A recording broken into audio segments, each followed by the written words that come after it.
ಸ್ವಾಮೀಜಿಗಳಿಂದ NIA ತನಿಖೆಗೆ ಒತ್ತಾಯ. SIT ತನಿಖೆ ಮಾಡುತ್ತಿದೆ, ಸರಿಯಾದ ದಾರಿಯಲ್ಲೇ ಹೋಗ್ತಿದೆ. ಬೆಂಗಳೂರಿನಲ್ಲಿ ಸಚಿವ ರಾಮಲಿಂಗಾರೆಡ್ಡಿ ಹೇಳಿಕೆ ಕೊಟ್ಟಿದ್ದಾರೆ.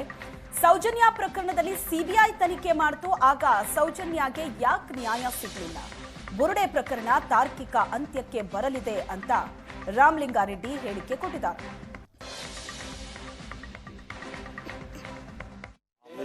ನನಗೆ ಅದ್ರ ವಿಚಾರ ಸ್ವಾಮೀಜಿಗಳ ವಿಚಾರ ಗೊತ್ತಿಲ್ಲ.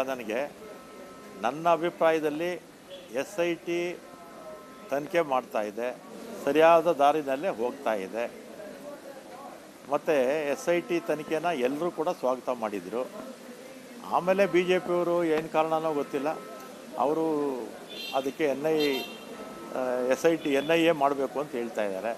ಹಿಂದೆ ಸೌಜನ್ಯ ಪ್ರಕರಣ ಕೂಡ ಕೇಂದ್ರ ಸರ್ಕಾರದ CBI ತನಿಖೆ ಮಾಡಿದ್ದು, ಕೇಂದ್ರದಲ್ಲಿ CBI ಸರ್ಕಾರನೇ ಇತ್ತು. ಯಾಕೆ ನ್ಯಾಯ ಸಿಗಲಿಲ್ವೋ ನನಗಂತೂ ಗೊತ್ತಿಲ್ಲ. ಈಗ NIAಗೆ ಯಾಕೆ ಹೇಳ್ತಾ ಇದ್ದಾರೋ ನನಗಂತೂ ಗೊತ್ತಿಲ್ಲ. CBIಯೂ ಅವ್ರದ್ದೇ, NIAನೂ ಅವ್ರದ್ದೇ, ಯಾಕೆ ಹೇಳ್ತಾ ಇದ್ದಾರೋ ಗೊತ್ತಿಲ್ಲ. ನನ್ನ ಅಭಿಪ್ರಾಯದಲ್ಲಿ SIT ಚೆನ್ನಾಗಿ ಕೆಲಸ ಮಾಡ್ತಾಯಿದೆ. ಸೌಜನ್ಯ ಕೊಲೆ ಅಂತಲ್ಲ, ಮತ್ತು ಈ ಬುರುಡೆ ಪ್ರಕರಣ ಇದೆಯಲ್ಲ, ಇದೆಲ್ಲ ಕೂಡ ಒಂದು ತಾರ್ಕಿಕ ಹಂತಕ್ಕೆ ಬರುವ ಎಲ್ಲ ಲಕ್ಷಣಗಳು ಇದೆ. ಸ್ವಾಮೀಜಿಗಳಿಂದ NIA ತನಿಖೆಗೆ ಒತ್ತಾಯ. SIT ತನಿಖೆ ಮಾಡುತ್ತಿದೆ, ಸರಿಯಾದ ದಾರಿಯಲ್ಲೇ ಹೋಗ್ತಿದೆ. ಬೆಂಗಳೂರಿನಲ್ಲಿ ಸಚಿವ ರಾಮಲಿಂಗಾರೆಡ್ಡಿ ಹೇಳಿಕೆ ಕೊಟ್ಟಿದ್ದಾರೆ. ಸೌಜನ್ಯ ಪ್ರಕರಣದಲ್ಲಿ ಸಿಬಿಐ ತನಿಖೆ ಮಾಡಿತು, ಆಗ ಸೌಜನ್ಯಗೆ ಯಾಕೆ ನ್ಯಾಯ ಸಿಗಲಿಲ್ಲ?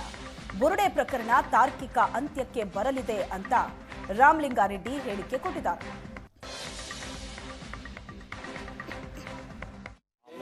ನನಗೆ ಅದ್ರ ವಿಚಾರ ಸ್ವಾಮೀಜಿಗಳ ವಿಚಾರ ಗೊತ್ತಿಲ್ಲ. ನನ್ನ ಅಭಿಪ್ರಾಯದಲ್ಲಿ SIT ತನಿಖೆ ಮಾಡ್ತಾ ಇದೆ, ಸರಿಯಾದ ದಾರಿನಲ್ಲೇ ಹೋಗ್ತಾ ಇದೆ. ಮತ್ತು SIT ತನಿಖೆನ ಎಲ್ಲರೂ ಕೂಡ ಸ್ವಾಗತ ಮಾಡಿದರು. ಆಮೇಲೆ BJPಯವರು ಏನು ಕಾರಣನೋ ಗೊತ್ತಿಲ್ಲ, ಅವರು ಅದಕ್ಕೆ NIA ಮಾಡಬೇಕು ಅಂತ ಹೇಳ್ತಾ ಇದ್ದಾರೆ. ಹಿಂದೆ ಸೌಜನ್ಯ ಪ್ರಕರಣ ಕೂಡ ಕೇಂದ್ರ ಸರ್ಕಾರದ CBI ತನಿಖೆ ಮಾಡಿದ್ದು, ಕೇಂದ್ರದಲ್ಲಿ CBI ಸರ್ಕಾರನೇ ಇತ್ತು. ಯಾಕೆ ನ್ಯಾಯ ಸಿಗಲಿಲ್ವೋ ನನಗಂತೂ ಗೊತ್ತಿಲ್ಲ. ಈಗ NIAಗೆ ಯಾಕೆ ಹೇಳ್ತಾ ಇದ್ದಾರೋ ನನಗಂತೂ ಗೊತ್ತಿಲ್ಲ. CBIಯೂ ಅವ್ರದ್ದೇ, NIAನೂ ಅವ್ರದ್ದೇ, ಯಾಕೆ ಹೇಳ್ತಾ ಇದ್ದಾರೋ ಗೊತ್ತಿಲ್ಲ. ನನ್ನ ಅಭಿಪ್ರಾಯದಲ್ಲಿ SIT ಚೆನ್ನಾಗಿ ಕೆಲಸ ಮಾಡ್ತಾಯಿದೆ. ಸೌಜನ್ಯ ಕೊಲೆ ಅಂತಲ್ಲ, ಮತ್ತು ಈ ಬುರುಡೆ ಪ್ರಕರಣ ಇದೆಯಲ್ಲ, ಇದೆಲ್ಲ ಕೂಡ ಒಂದು ತಾರ್ಕಿಕ ಹಂತಕ್ಕೆ ಬರುವ ಎಲ್ಲ ಲಕ್ಷಣಗಳು ಇದೆ.